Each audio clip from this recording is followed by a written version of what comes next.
Welcome everyone. I'd like to begin today by acknowledging the traditional custodians of the various lands on which we meet today and pay my respects to elders past, present and emerging. I extend that respect to Aboriginal and Torres Strait Islanders peoples who are participating in today's session. Welcome to Right to Know 2021, Open Government, Transparency and Accountability.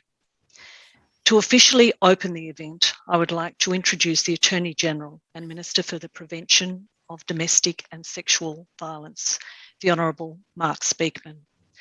The Attorney General is one of two ministers with responsibility over the Government Information Public Access Act, or GIPA, as we know it in New South Wales, and I'm pleased to have the Attorney here today to open the event. I'm also particularly pleased that the Attorney has been a long-standing supporter of open government. Good morning, everyone. This week celebrates and promotes a right that's fundamental to our democracy, the right to know. The events here and across the world in the coming days aim to encourage citizens to take an active interest in their right to access government-held information. They also raise awareness that citizens can use that information to drive government improvement. In my role as Attorney General, I share responsibility with Minister Dominello for the Government Information Public Access Act 2009, or more affectionately, the GIPA Act. The introduction of the GIPA Act 10 years ago established a transparent model of government decision-making and ensure that members of the public have access to the widest range of information to give them confidence in government decision-making.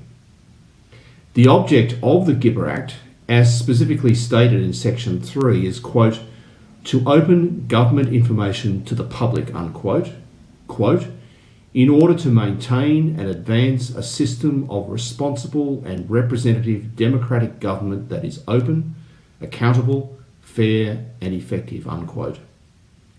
The Act legislates four pathways by which citizens can access government information in New South Wales. First, open access information. Second, authorised proactive release. Third, informal release of information. And fourth, by access application for the release of information. 10 years of reporting has provided us with a wealth of data to examine how the Act has delivered on this vision. I look forward to hearing from our speakers today, who provide diverse perspectives on open government, transparency, disclosure, and access to information, particularly in light of the 10 years of reporting on the operation of the Act. It's my pleasure to join with you to officially open today's virtual launch event, Open Government, Transparency and Accountability. Today's distinguished guests include Elizabeth Tydd, New South Wales Information Commissioner, CEO of the Information and Privacy Commission, a New South Wales Open Data Advocate; Serena Lillywhite, CEO of Transparency International Australia; the Honourable Peter Hall QC, Chief Commissioner of the New South Wales Independent Commission Against Corruption, the ICAC; and Tom Burton, Government Editor at the Australian Financial Review and facilitator for today's event. Welcome everyone, and thank you again for your attendance today and commitment to New South Wales citizens' information access rights. Thank you, Attorney, for those insights and supporting the right to access government-held information. As the Attorney General mentioned, this week is Right to Know Week. It's celebrated around the world on the 28th of September each year. The right to know is encapsulated under Article 19 of the UN Declaration on Human Rights. It's an incredibly important right and one that has increased in prominence given our digital environment. This week, we celebrate in New South Wales that right as it is enshrined under the GIPA Act. Our theme is Open by Design, and it promotes integrity through greater transparency and accountability in government. Citizens have the right to expect government to be open and accountable. There are many activities during this week's Right to Know celebrations. This, of course, is our flagship event, and I'm honoured to be joined by the Honourable Peter Hall, Chief Commissioner of ICAC, and Serena Lillywhite, CEO of Transparency International Australia. Just to give a plug for the many resources that we at the IPC have put together for Right to Know Week, I would ask you to go to the IPC website and you'll see some incredible resources to assist you in promoting and advocating for the right to access information. There is a joint animation that has been developed by all Australian Information Commissioners and Ombudsmen that really sets out the right to know. There's an animation developed by the IPC on the 4 access pathways that we have under the GIPA Act. There is new guidance and a template to assist decision makers as they consider processing charges under the GIPA Act. Importantly, there's a checklist for agencies in relation to their open access obligations. There's a fact sheet on accessing information of deceased persons. There's also a new guideline, Guideline 10, coinciding with 10 years of reporting GIPA data. And that guideline is directed towards ministers' offices, ministers and their officers in terms of upholding their obligations and responsibilities under a GIPA Act. There's much more. And on Friday preceding this week, I, with other information commissioners and ombudsmen throughout Australia, launched principles to support an open by design approach. So I'm very grateful to have such a seminal document that has the authority of all commissioners and to have led that work on behalf of commissioners. I'm also grateful to Tom Burton, who has been a long-term supporter of open government and of the IPC. Tom's agreed to facilitate today's session. He has held senior editorial positions with the Mandarin, Sydney Morning Herald, and with the Australian Financial Review currently.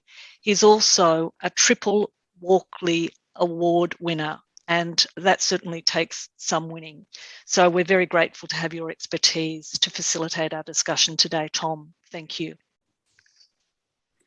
Thanks very much, Elizabeth, and great to be here, and welcome to our audience, and thank you, Peter, for joining us, and Serena. I suppose this would be the biggest year of government ever. Perhaps last year was bigger, but this year certainly with COVID.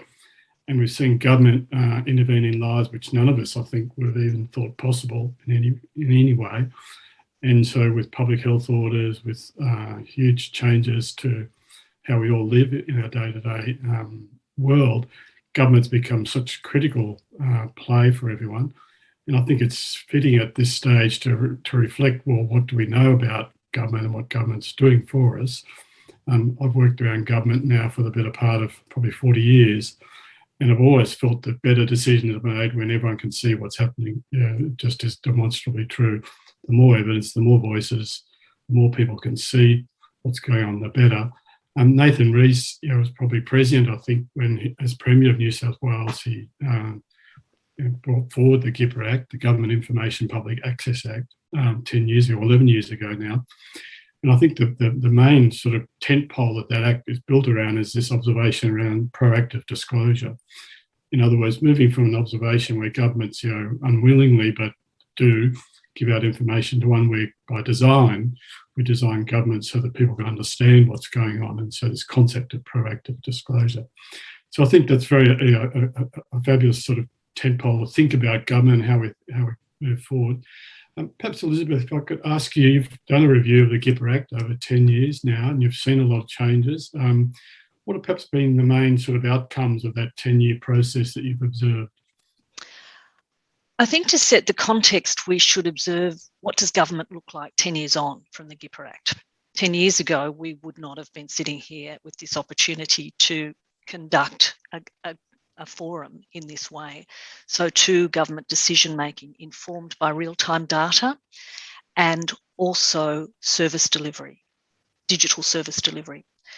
In that context, we also have 3 immutable features of a contemporary government, and they're increasing partnerships and outsourcing arrangements.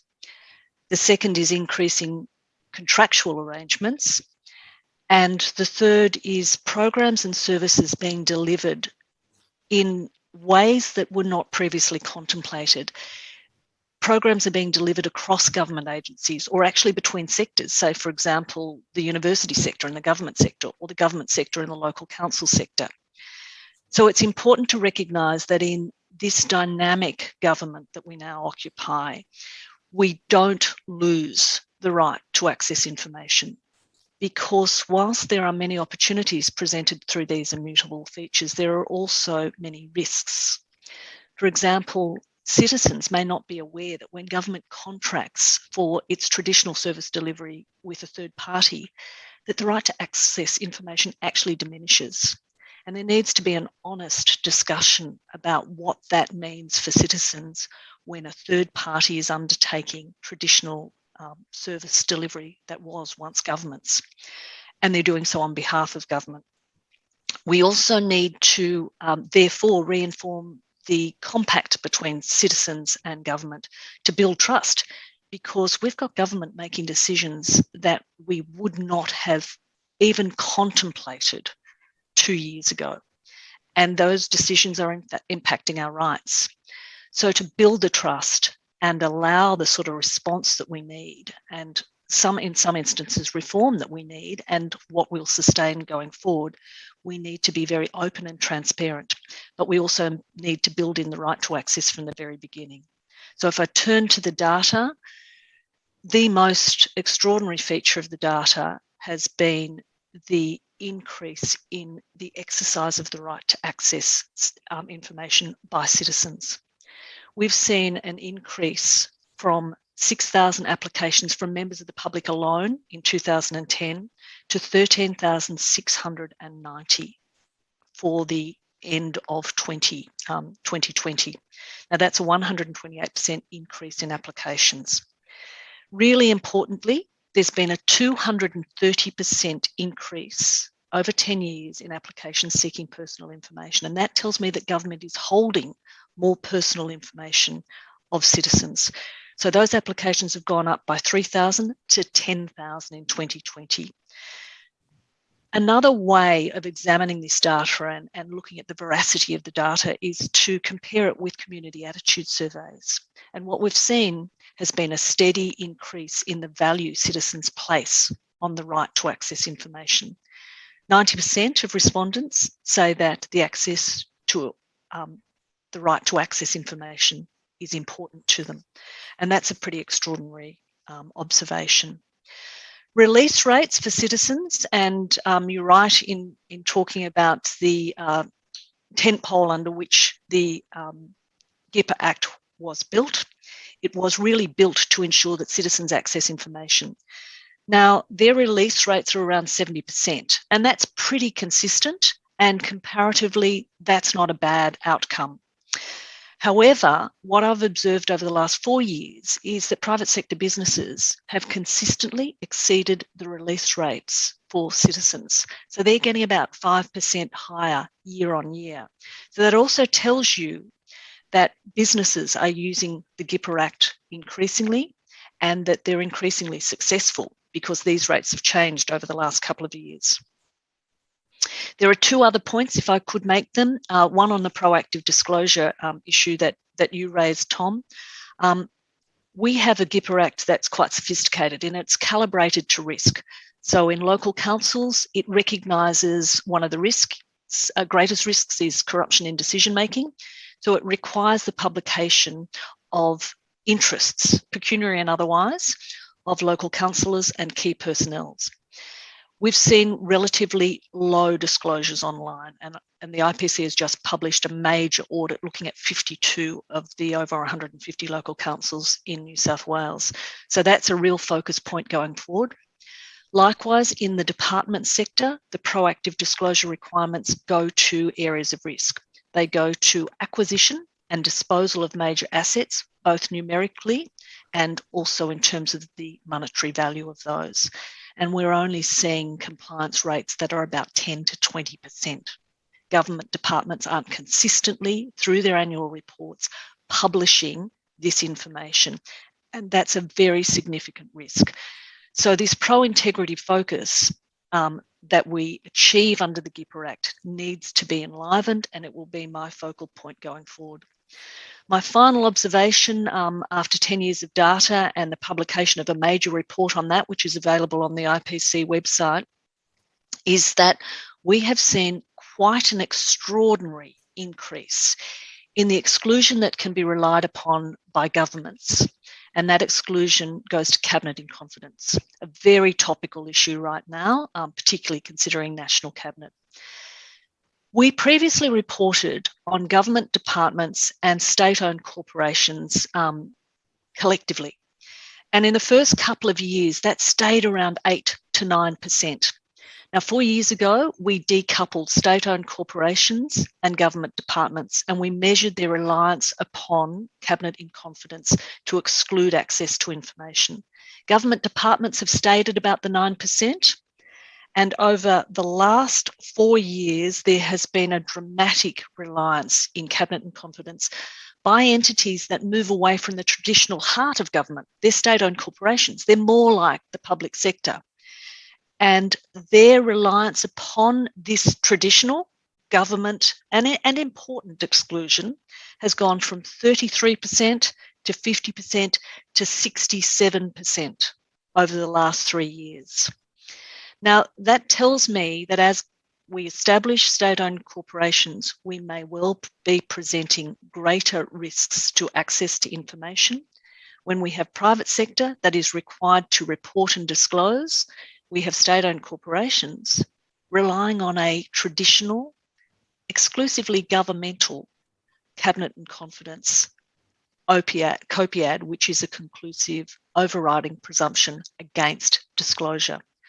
So they're my high-level observations, and I think they are highly representative of the dynamic environment we're currently operating in.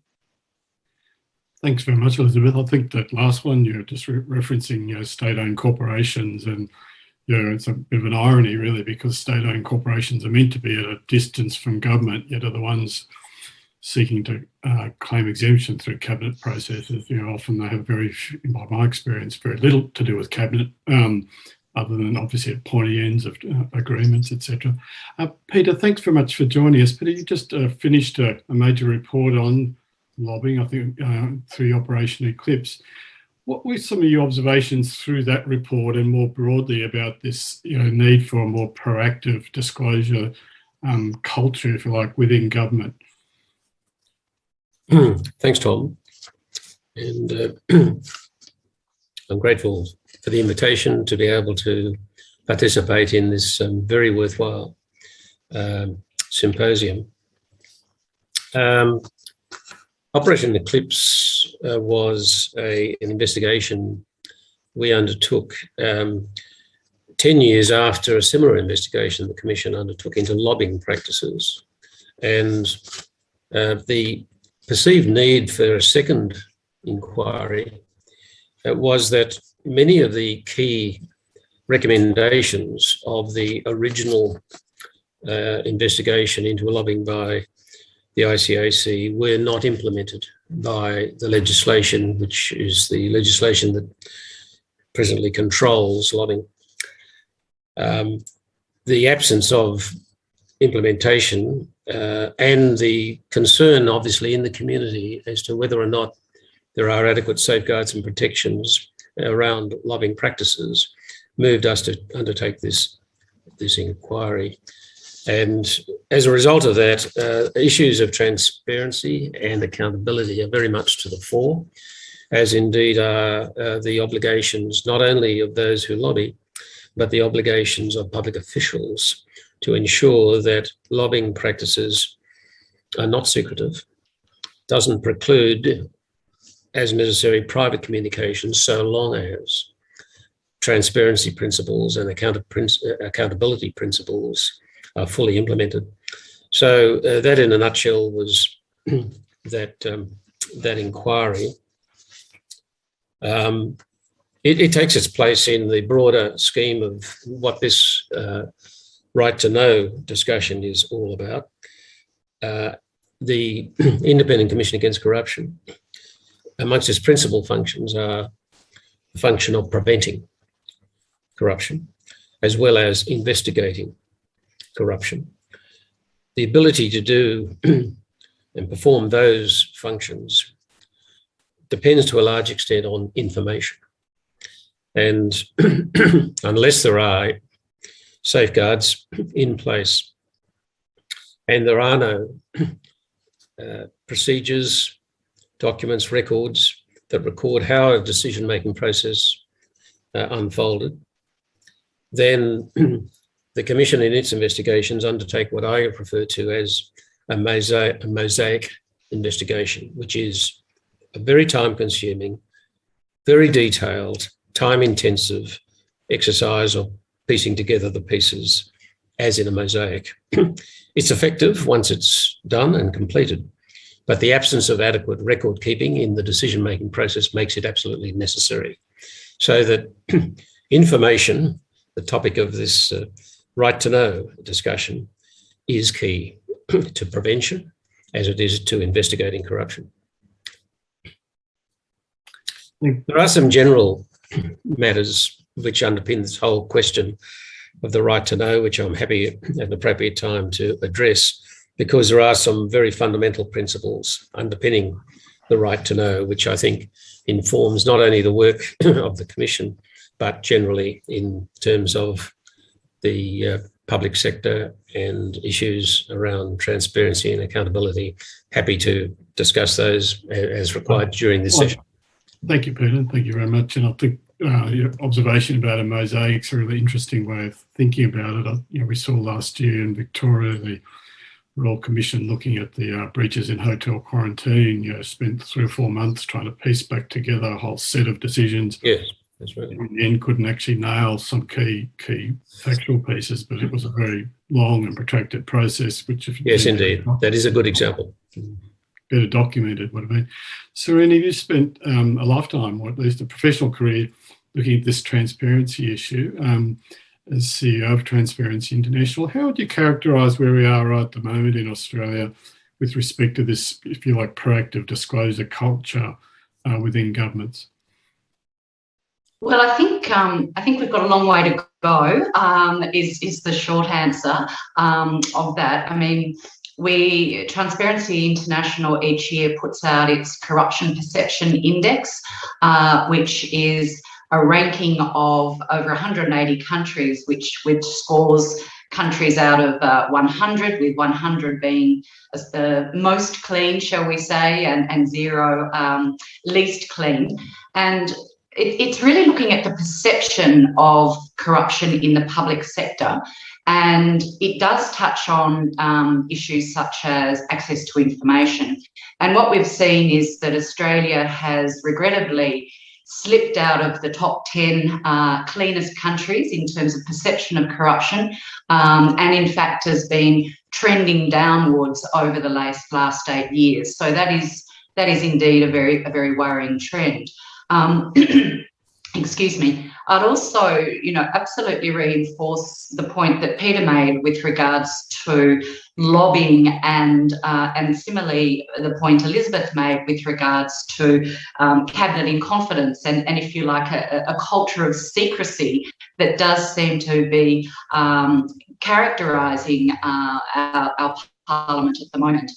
And on the issue of lobbying that Peter mentioned, I mean, of course, lobbying in and of itself is not a problem. What is problematic is when, in fact, undue influence is exerted by special interest groups or wealthy individuals in order to ensure that decisions are made that favour their interests as opposed to being in the national interest or in the public interest. And so the broad issue around lobbying really needs to be addressed at a federal level, as it has been done in New South Wales, and some urgent, root and branch reforms are needed, not least including reforms to the lobbyist register, because at the moment it's a very, very narrow definition of who constitutes a lobbyist.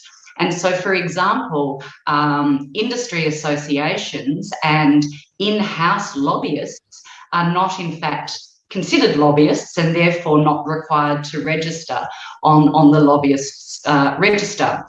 And that really needs to be addressed so that we can get that line of vision as to who's meeting with who and at what time. Timing is, of course, critical in this as to, when decisions are made. And so I think it's really interesting that there has been, in the New South Wales GIPA data has shown this massive increase in people seeking information, not only about themselves, but I think it goes to this bigger issue about concern as to how decisions are being made and a growing discontent that decisions are increasingly being made behind closed doors with a handful of influential people and not always in the national interest. And so this really does need to be addressed at a federal level. And I just make one other point. It's sort of, in terms of how Australia is faring, I guess,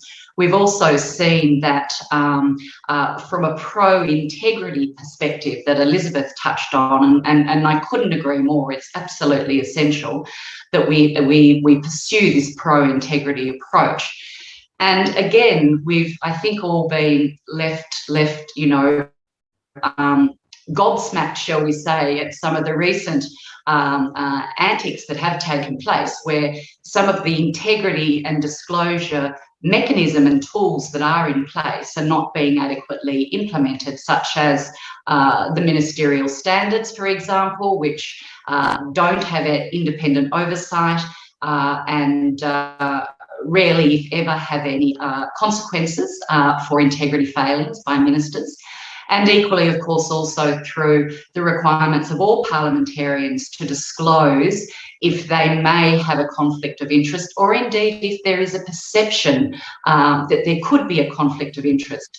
And so without access to information, without us upholding our fundamental right of the right to know, then it's very, very difficult for citizens to request or receive information that will assist in outing the abuse of power in a wide range of areas, such as Elizabeth touched on, but also more generally around public contracting, the use of public funds, and indeed the exercise of public authority. So I think we've got some way to go, Tom.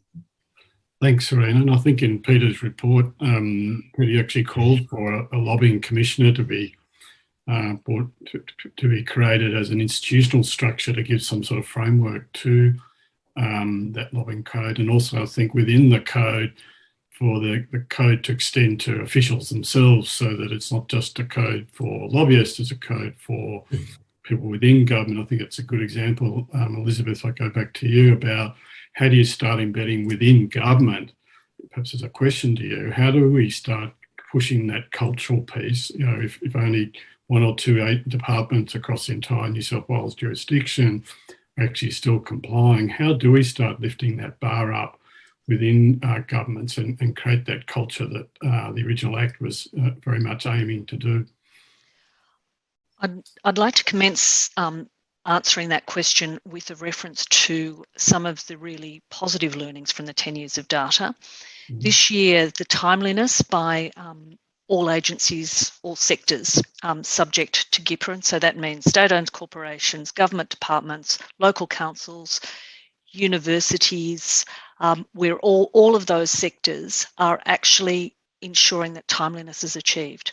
We've achieved the highest level of timeliness for a very long time, 91%. Now, that's really commendable, notwithstanding this trajectory of increase over the years in applications, and it's been a 9% increase. So that tells me that the systems agencies are developing in response to formal applications are starting to mature, and they're starting to reap the rewards of that because they can still achieve timeliness. The other dimension, the pro-integrity dimension, the proactive disclosure, is one that requires a massive cultural shift because it's not so process-oriented. It's actually oriented to risk. It's actually oriented to serving accountability, transparency, and integrity. And that requires real leadership. It requires an investment by leaders in training, in training of their staff. It also requires the utilisation of contemporary technologies to ensure that this proactive disclosure is readily available to citizens. So one of the things we've produced in the IPC is a self-audit tool.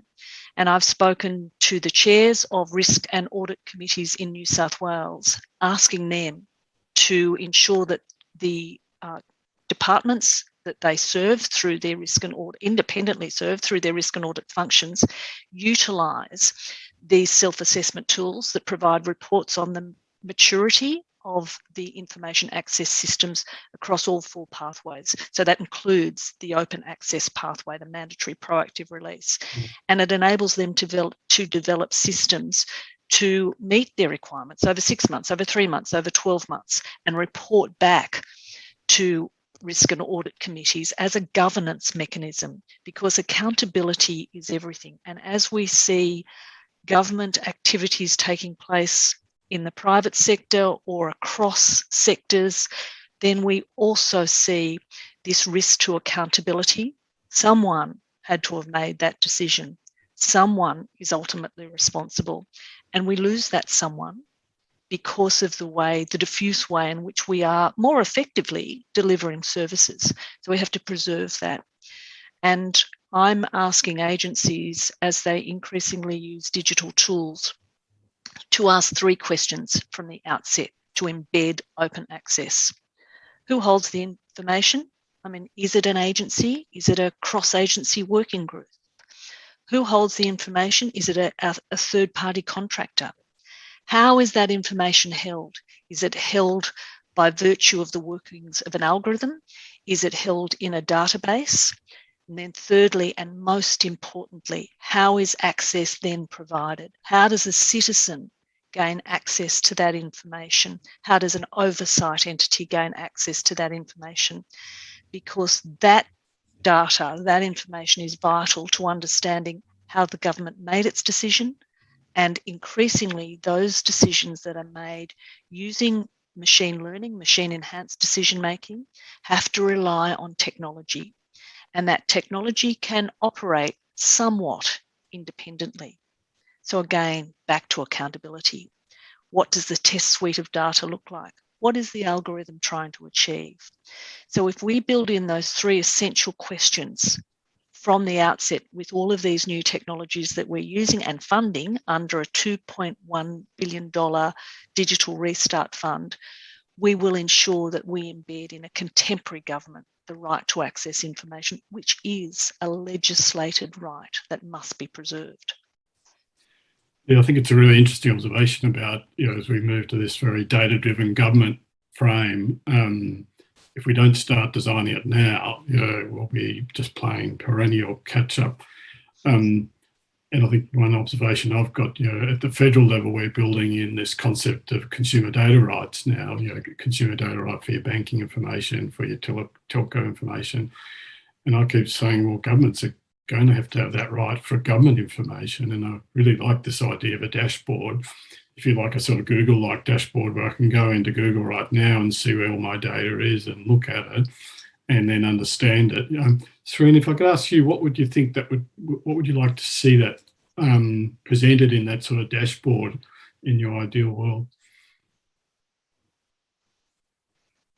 Well, I think, certainly the point about, I think the first and foremost, that dashboard needs to be very accessible. It needs to be very user-friendly. Certainly being involved in the Open Government Partnership with Elizabeth and others, we've been trying to improve that accessibility to information and to ensure that it is provides scope for citizen access and indeed, interestingly, for scope for citizen participation in how decisions are being made. And so I think if we're trying to think about, changing the culture and this pro-integrity approach that we've touched on, then we have to be building into any dashboards, if you like, that some scope for meaningful community consultation and consent. We just need to be mindful that we don't want to lose that very important right of meaningful community consultation and consent and discussion as to how decisions are being made. The other element that I think is really important, and it's related to this issue of risk. And of course, in any sort of robust risk assessment that's being done, particularly in the context, for example, of trying to mitigate the risks of being caught up in bribery and fraud and corruption, then it's absolutely vital that there is robust due diligence being undertaken on all parties who are involved. And that means looking at who they are, what's their track record, do they have any political exposure or exposure to political persons, and do they have a track record that may include, for example, previous issues involving bribery, corruption, or that have been sanctioned in any way. And when third parties are involved, this is particularly important, and we know certainly from the work, for example, that we do in looking at corruption in the mining sector, one of the greatest risks is when third parties are involved in order to help secure approvals or to help secure favourable decisions, and which comes back to this lobbying point. So I think we need to build in really robust mechanisms for due diligence and to have that publicly available. And it goes back to our own corporate register in Australia, which has, significant flaws in it, in that any of the data that is entered into our existing corporate register is simply entered by ASIC without any verification or checking of the material that's provided. And so, for example, you can go into the ASIC corporate register and you'll find a company called Homer Simpson. Now, clearly, there are flaws in how the level of information that is being collected and the verification of that information.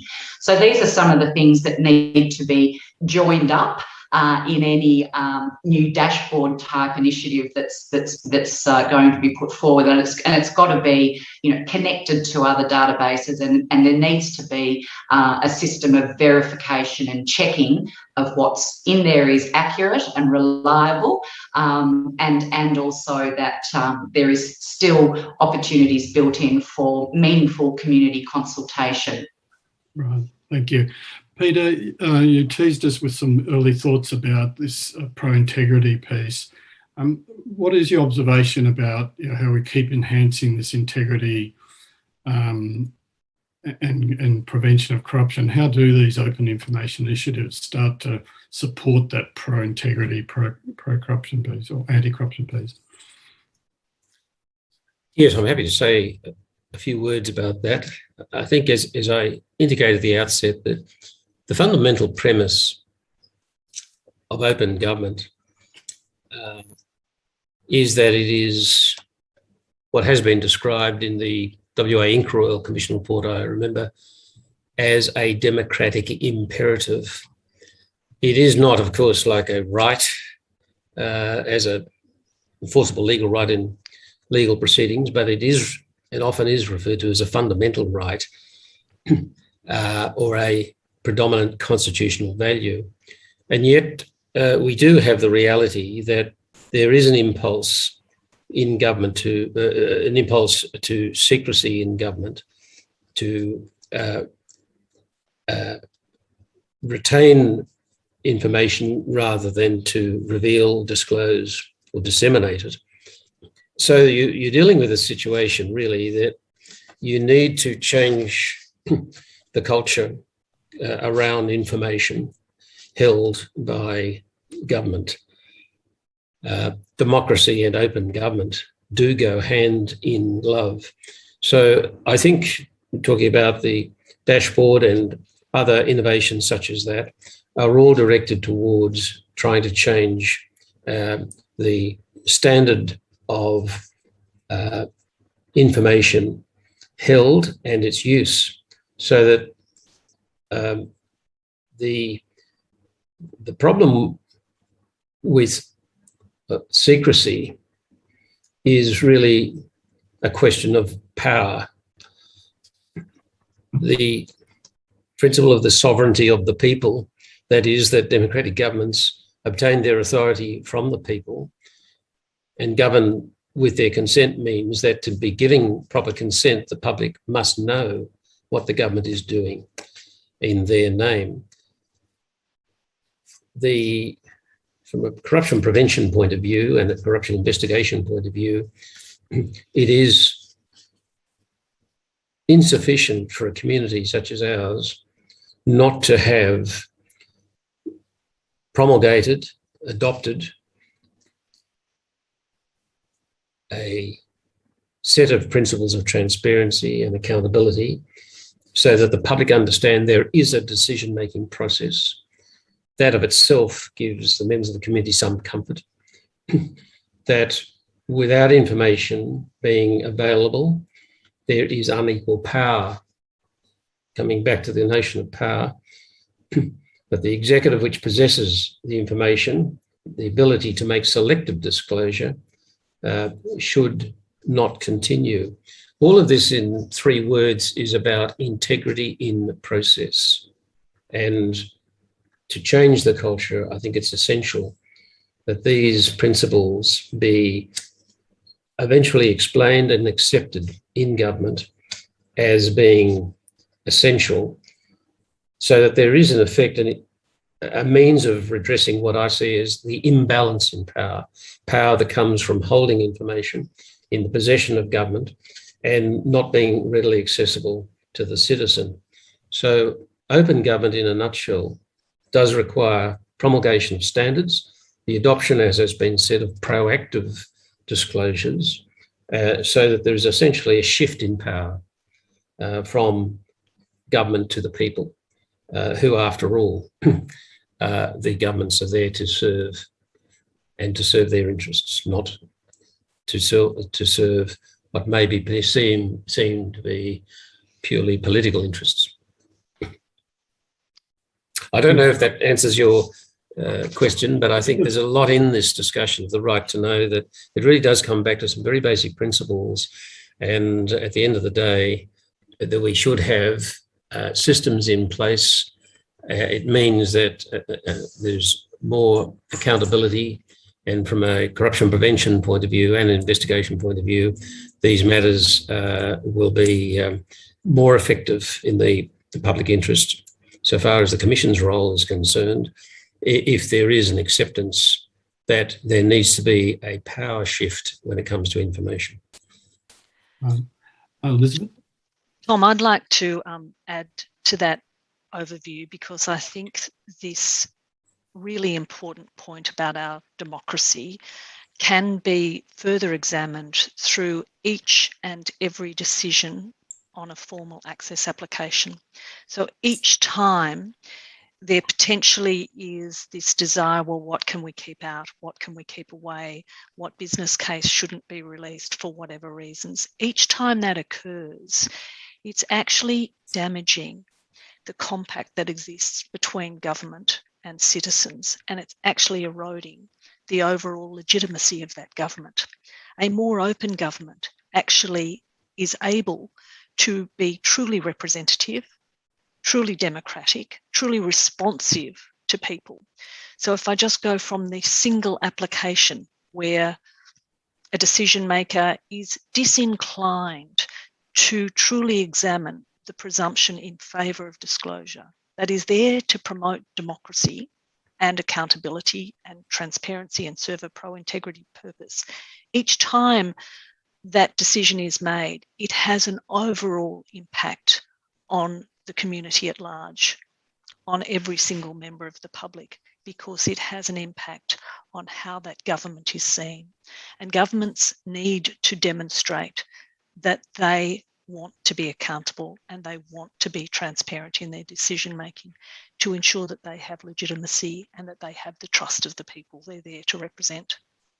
Yeah, I think that trust word is the key, as we will all observe. Government hangs together on a big consensus. Ultimately, you've seen it certainly in COVID.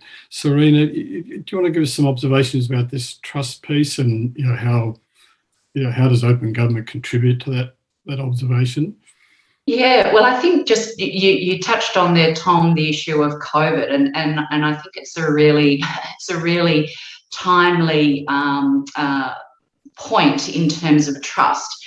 I mean, I think the point about if there is no disclosure of how decisions are made, if the public has a strong view that politicians are not held to account and can effectively even break their own rules without any consequences, then it really, I agree with Elizabeth. It's sort of, it absolutely erodes our democracy. It totally undermines the principles of a healthy democracy.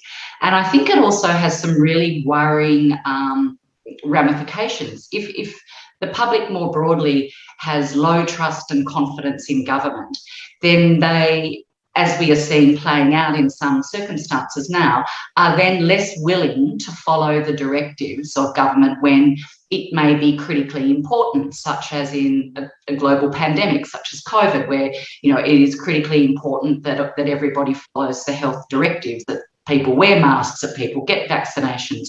But I think, when trust and confidence is undermined, when the public feels that they have absolutely no say, they have no control over what's going on, they don't know how decisions are being made, they suspect they may be made to favour special interest groups, and there's poor communication about how decisions are being made, and this, everything is under the sort of cloak and dagger of secrecy, then I think it's really worrying that people may react in not the right way and think, well, we're just sort of going to go it alone, and we're not going to follow the directives of government at a time when it's particularly important. And so this is where, if our democracy is eroded through a lack of trust and confidence in decision making, it has some pretty serious ramifications more broadly for how we live our lives,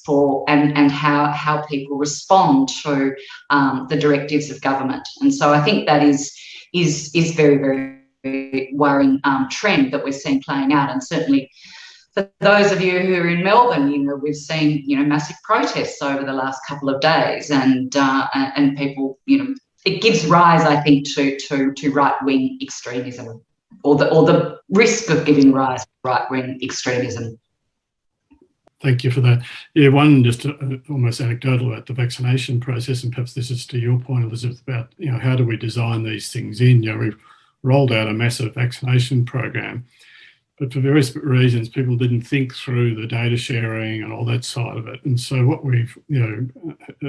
I observed, there's a whole Twitter army out there that each day takes all the stats that pour out of government agencies in various forms, mostly in PDFs, and then has to literally rebuild them into databases and manage those databases, and then people build applications on top of that, or can build insights on them. I can tell you right now, a lot more about the vaccination program and how successful it is, because I'm on top of that data, but you have to really dig to get it, whereas it had been designed in its first case, and we had a much more open frame and everyone could see the various elements of it, either by age or by vaccination or by a demographic group, then that builds a lot more confidence in the system and better decision making. To go back to my original point, you can see in the data where the problems are. I can see in the data right at the moment that the curves turned nicely for New South Wales, not just in the case of cases, but in hospitalisation and in deaths and in ICU, which is a great thing, and that's clear from the data. It's not clear in the public discourse yet, but it's clear from the data. Peter, just coming back to your point then, Elizabeth talked about in local council and local councils being a real area of concern. In your experience, how can we lift the bar in that particular sector?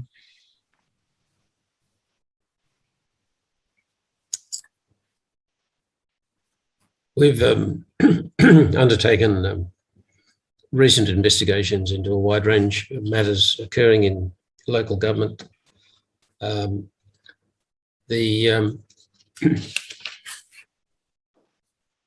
are, of course, a lot of good people serving in local government. They're alive to the risks. They seek to deal with matters on a case-by-case basis. But I do think that there is significant corruption risk in that area where the powerful interests are pitched against councillors and council staff in processing development applications and things of that kind. There is often not only a personal but also a political interest at work. These are powerful forces. I think again it comes down to instilling what are the true values and the standards which give effect to the standards in local government. There seems to be a lack of appreciation sometimes that councillors, it's not okay to go and have coffee with developers and to almost form an association with them, which is ostensibly to assist the developer, when in effect that can degenerate into a relationship in which the public interest comes second. So those are the sort of problems analysed in our Operation Dasher investigation. It went for some considerable time and there was real concern. I think the DPIE has established a new information model which enables one to track a lot of what's going on in relation to development applications. So I think those sort of innovations are very important for there to be an opportunity or a window, if you like, for others to see what is going on inside local government processes. That's certainly an innovation which is welcome. But again, it comes down, I think, to having both proper transparency and accountability systems in place so that decision-making can be, when we are investigating a matter, for example, able to be identified, who participated in it, and what were the factors in play, and what was the evidence available to a council in, for example, granting development consent in a matter that often is very controversial. But so I think the lack of record keeping, the lack of adherence to accepted standards of probity do create corruption risks in that field. And I think that there is still a lot of work to be done in that field. There are a lot of people who are very bona fide and they do their best in local government. Many of the staff in various councils do a very good job, but they can be outflanked by other forces unless there are the sort of protections I've mentioned in place. Elizabeth, in your report, I think you note there's been a fall, I think, from 75 to 50% in terms of disclosures by local council. I'm not quite sure about that metric right, but what are your thoughts on how we lift the bar in the local council sector? I would agree entirely with the Chief Commissioner in that regard. There are a number of very good people operating in local councils who operate to the best of their ability within the systems. Those systems, though, can sometimes leave them exposed, either directly or indirectly. And my observation from having completed the audit into disclosures within local councils is that rather than adopting an attitude that each individual will rely upon the Act, the GIPA Act, and interpret the statute, supporting them with processes that describe the tasks that they're undertaking, which are significant tasks. They are the task of examining the public interest and disclosing or otherwise information in response to the conduct of that balancing exercise. Now, if we support them, if councils support them with processes that goes in part to augment their fundamental integrity and professionalism, but it also addresses the very real risk that's created by the power imbalance, by the asymmetry that is part of local government and is part of all governments, where we have people who are elected officials, largely ensuring that they also, in accordance with their model code and legislation, uphold their positions and their responsibilities. But they too are vulnerable. If they can also be supported with sound systems and processes that can be relied upon, that ensure that they disclose, that ensure that they're protected from the sort of discourse that Peter was describing, that somehow or other blurs the public interest and allows a private interest to dominate. Those systems and any other measure to address that asymmetry that exists will support all of those well-intentioned people within local councils, and I would encourage them to look at, and in fact many of my recommendations in that report go to the development of systems to support their decision making and to support their processes of disclosure more broadly. I think one of the really interesting innovations is Minister Dominello's e-planning platform, which they've built. And it's attempting to link the whole process from go to woe, right through to the construction end, I think, now. And that gives you a lot more visibility at a sort of system steward level over how these development processes and construction processes work. And I think that's the sort of tying up the system end to end and showing the data right through really, shines a light on things where problems are, etc. Particularly in the in the building construction quality end. I think it's a really big improvement from that. Yeah. It is a good example, as you say, of information being put out there and accessible on a proactive approach rather than a reactive one. And I think it just underlines the importance of that sort of approach. There was a reference if I might just digress briefly, in the Fitzgerald report, Tony Fitzgerald, who conducted that important investigation in Queensland, when he said that information is the linchpin of the political process and that knowledge is quite literally power. In his report, he said, if the public is not informed, it cannot take place in the political process with any real effect. And I think that just underpins a lot of what's being said here today. I think that it needs to be developed by a new culture, not the existing one.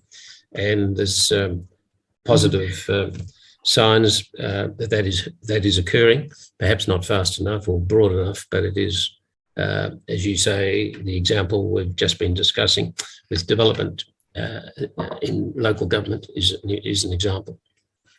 Serena, I was just going to jump in there on that point. Actually, I think an area of work that we've undertaken and got going now is looking at the whole issue of corruption in infrastructure. Infrastructure is, in fact, one of the most corruption-prone sectors around the world. And not least because of the vast amounts of money involved and the numbers of different subcontractors along the whole value chain. But I think, and sort of tying this back into the point around COVID and how decisions are being made, of course, we're seeing that around the world, many countries are in fact anticipating that their economic recovery from COVID is going to be an energy and infrastructure led recovery. Those two sectors are going to sort of, blaze the way out of the economic situation we're in now. So when you're talking about energy and infrastructure, two of the most corruption-prone sectors that exist, it is to be absolutely vital that, you know, for the remainder of this year and in the coming years, there must be a very sharp focus on how we spend public funds with regards and the sort of relationships that are entered into, these public-private relationships that are entered into for large infrastructure projects. And so how those decisions are made, even down to, you know, will we build a bridge or a tunnel? And right in the design phase of infrastructure projects, which is where we know it is particularly corruption prone. So if there is no visibility and there is no disclosure as to even the thinking behind the design of a particular infrastructure project, you know, is it going to be a bridge or a tunnel, then that's when, you know, by the time it gets to procurement, it's too late. You know, it's all of the kickbacks are effectively embedded into the whole system for the life of the project and for the scale of the project. And so this issue of how decisions are made is going to be, I would suggest, even more important in a COVID recovery, post-COVID scenario. And of course, this is coming off the back of where, you know, government processes around the world where we've seen, you know, the use of executive and emergency powers. We've seen parliaments suspended. We've seen many of the normal checks and balances and mechanisms for scrutiny sort of put on hold or being sidestepped. And we're also seeing, you know, a winding back of some of these checks and balances, such as robust social and environmental impact assessments, all under the guise of, you know, now is not the time for increased regulatory burden for the business sector. Now is the time to, you know, get on and start digging. And so I think we need to be particularly alert to the risks of opportunistic behaviour, of the potential for undue influence, for the potential for conflicts of interest to play out. And so I think, you know, it's now more than ever is the need for access to information and the right to know. Right. Elizabeth, the whole issue of procurement, you mentioned third parties and how we start to deal with that issue. I think in your report you talk about a more standardised approach to procurement. What are your thoughts about this very large, I'm going to call it, gap in the system, you know, where often things are, you know, put in confidence or commercial in confidence because third parties have insisted upon it? How do we start working around that elephant in the room? Again, that's a power imbalance, but as Serena said, right now is the time to address that by looking at what we're contracting for, looking at the risks associated with what we're contracting for, and looking at what information is going to be accessible. When government contracts with third-party providers, and let's just go to the tech industry, government doesn't need to be a world leader in tech, but it needs to be able to engage effectively with the industries that are world leaders in techs and be innovative and respond in the way that we have seen. There are a number of NGOs around the world that are recommending that when government starts to engage with those tech companies, that it builds in standardised procurement clauses that enable government to have the right to access the information from those systems at any given time, that ensure that they maintain control over what was the government test suite. Now, that test suite would largely, in many instances, contain the information of people, of citizens of Australia. And in doing so, they also require the tech industries to alert government as the purchaser to be advised of any adverse outcome. Now, that could be from black box malfunction right through to litigation, and to advise government of those adverse outcomes because they impact citizens. So too, in relation to these algorithms that are developed by software companies.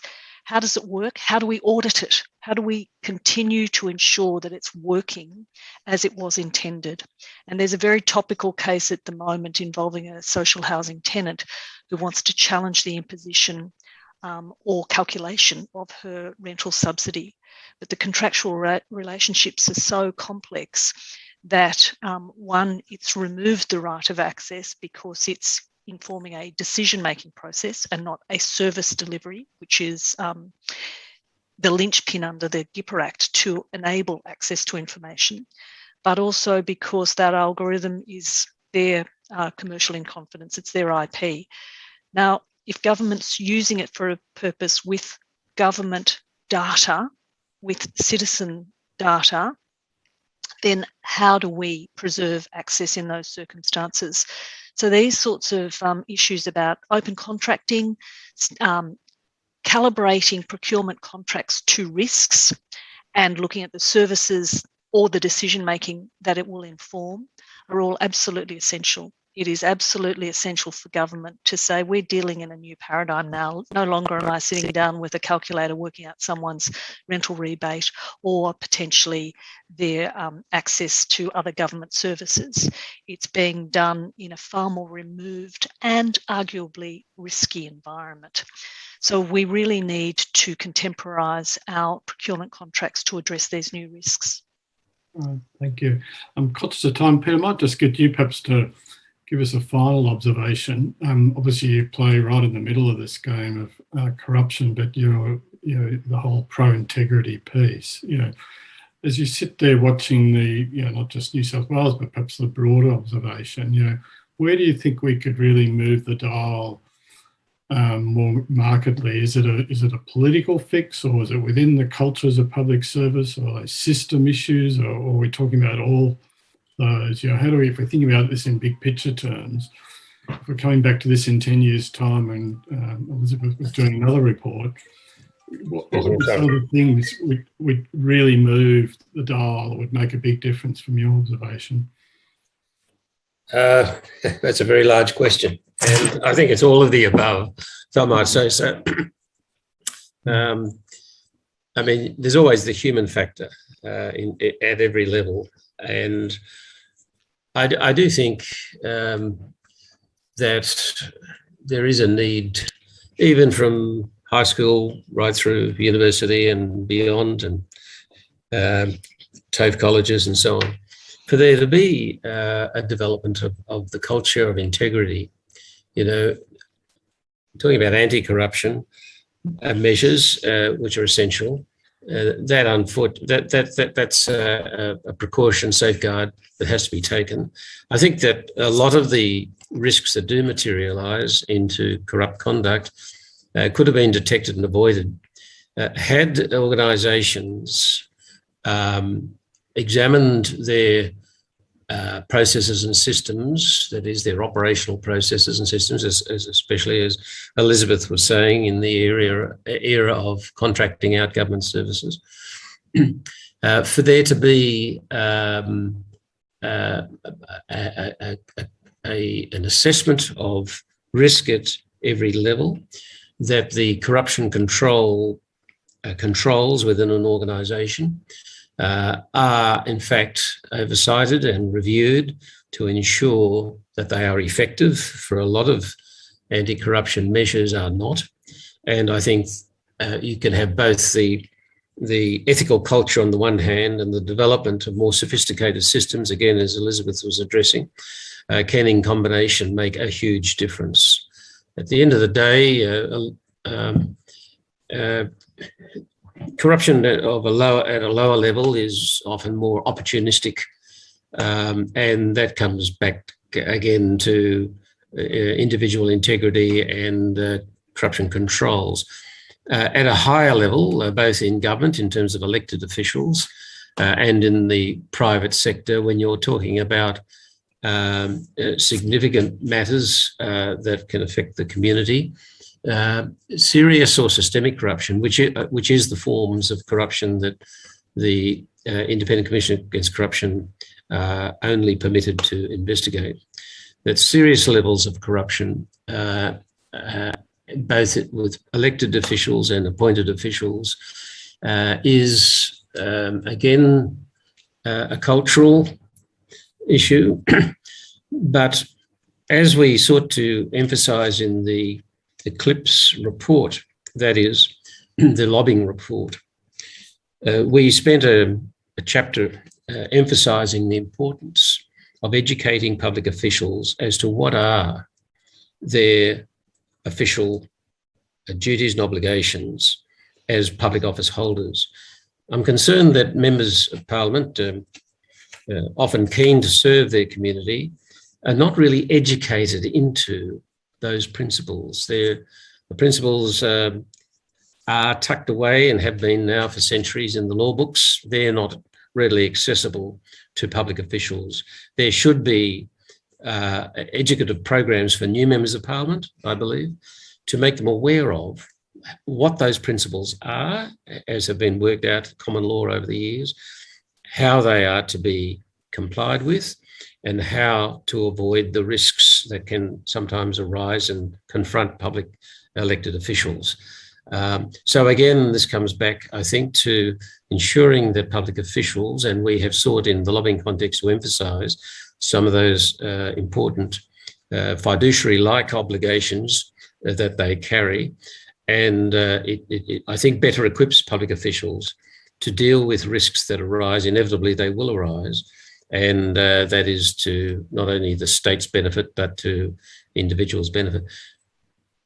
I haven't outlined what might be described as a recipe, but I think there's some of the main headline issues that I would see that would make a difference, that we do need to develop through education and further education, the awareness of what needs to be done to serve the community, the public interest, how to balance that against political imperatives, and what is permissible once that balancing exercise is done. I don't believe it is done enough, and I do think that a lot of cases have resulted from failures in those areas.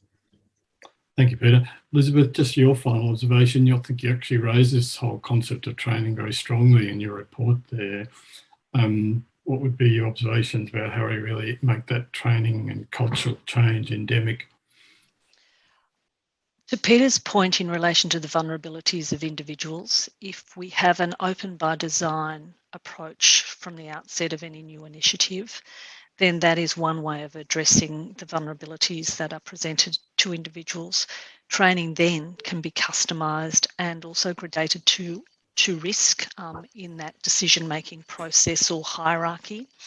So the two recommendations I would take forward are mandatory training, as Peter has elaborated upon, and also baking in open access, but being alive to new solutions. We are in an entirely new environment, and as Serena says, that environment is now informed by policy decisions and application of funding by government of public funds to better stimulate the economy, to ensure that we do progress through this current pandemic to an economy that enables Australians to flourish and to ensure that they have the opportunities that some may have well been denied during this pandemic period, particularly in relation to employment. But if we are going to add digitisation, prioritising allocation of government funds to achieve these beneficial social and economic outcomes, we do need to go into that with our eyes firmly on the risk to corruption that arise in these type of really stimulated policy environments that are, if you like, supercharged to get the economy back on track quickly, and in which there is a temptation to cut corners. Thank you. Very conscious about to wind up in time. Perhaps my only other observation would be, I think I'll probably make this as an outsider to government, but it really does have to come very much from the top as well. My favourite example is New Zealand, where cabinet minutes, not the the total cabinet discussion, but good cabinet minutes are released 6 to 8 weeks after cabinet meetings, not 30 years as in Australia, 6 to 8 weeks. And that's not a jurisdiction that's falling apart. So Once that culture is embedded in that sort of process, well, it just flows from that. We all work within cabinet processes and cabinet government. I think that's where you have to start, and then it starts to flow from there. Look, I'm very conscious of everyone's time. Thank you very much, and I hope everyone's found the seminar really useful. I've certainly learned a lot myself, so thank you, Peter. Thank you, Serena. Thank you, Elizabeth. Thank you. Thank you, Tom. Thank you very much. Thank you, Tom. Thank you, everyone, and particularly my co-panelists. I couldn't have asked for more insightful observations and also more powerful examples of the importance of right to know. I think you've equipped our audience with the ability to be great advocates for change and a greater right to access information. I'd also like to acknowledge and thank the attorney for his opening remarks. I'd encourage everyone to look at the IPC channels, LinkedIn, our website page, and Twitter for all of our collateral that will be available, additional tools to promote the right to access information throughout the week. Please take a moment to fill in the survey, and thank you, everyone. Enjoy this very important week of your right to know. Thank you, Tom. Thank you. Thanks, Elizabeth. Thank you.